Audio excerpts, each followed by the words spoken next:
In the last lesson, we have learned that evidence comes from studies that are more likely to hit the target, that is, the underlying truth.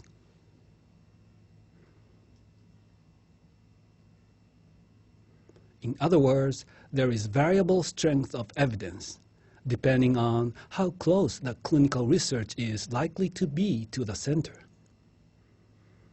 It is therefore not we have evidence or we do not have evidence. Evidence comes in shades of gray.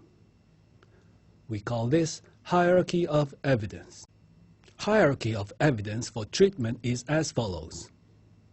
The strongest evidence regarding a certain patient's treatment comes from a so-called N-of-1 trial.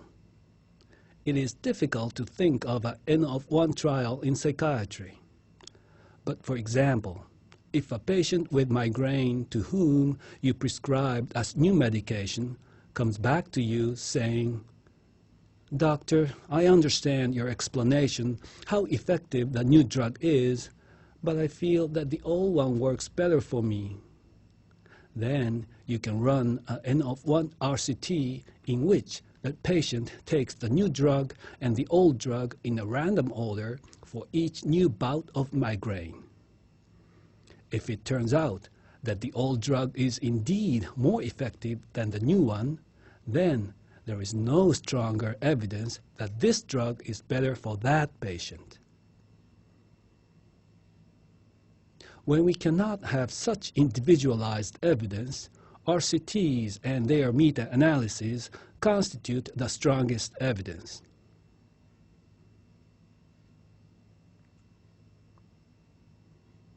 When such randomized evidence is not available, then observational studies, such as cohort studies or case control studies, can provide some evidence. When such systematic studies are not available, we still have weak evidence based on case series, case reports, pathophysiological studies, or even expert opinions. Hierarchy of evidence means there is no clinical question for which we don't have any evidence.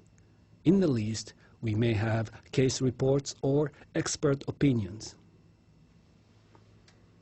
However, in any given instance, we would like to follow the strongest evidence. For example, acute fulminant hepatitis B was a lethal disease and had killed 9 out of 9 recent cases. When Gok administered immunotherapy to the 10th patient in hepatic coma, he survived. Out of the ensuing 7 similar cases, 4 survived. Gok originally thought that the effectiveness of immunotherapy had been established. However, Gok reasoned that he could not rule out confounding by more intensive supportive care or by earlier diagnosis in more recent cases. He concluded that he needed a controlled trial rather than to add another unproven therapy for fulminant hepatitis. In a double-blind RCT in which Gok himself participated that compared immunotherapy and albumin placebo, the mortality was 72% in the former and 68% in the latter.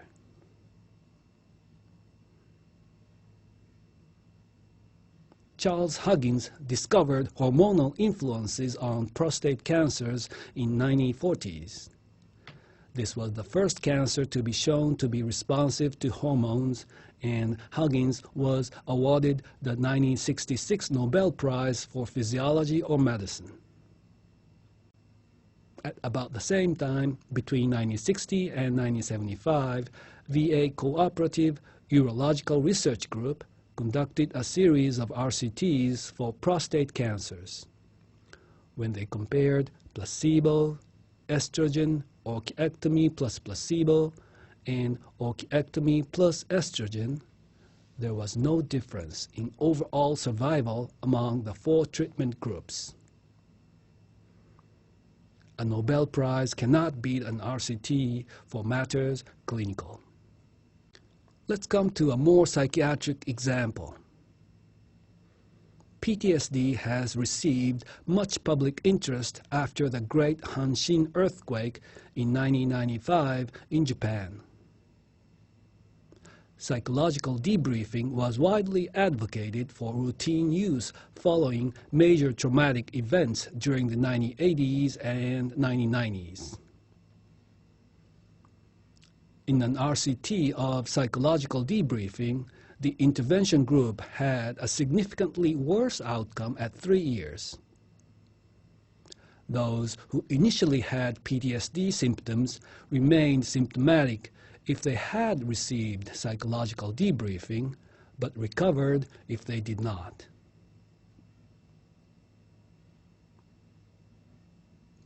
More than 30 observational studies, including cohort ones, had shown that hormonal replacement therapy decreased coronary heart disease, so that the guideline issued in 1992 by the American College of Physicians stated, women who have coronary heart disease or who are at increased risk for coronary heart disease are likely to benefit from hormone therapy. The primary prevention trial for women without history of CHD showed that hormone therapy increased CHD up to 6 years. The secondary prevention trial for postmenopausal women with history of CHD showed that the recurrence rates were no different between HRT or placebo for 4 years or even 7 years. Observational studies can go wrong. So, evidence has a hierarchy. Evidence comes in shades of gray. Let us follow the strongest evidence available, especially with regard to treatments. For in treatments, we add something to the status quo, and that something had better do more good than harm.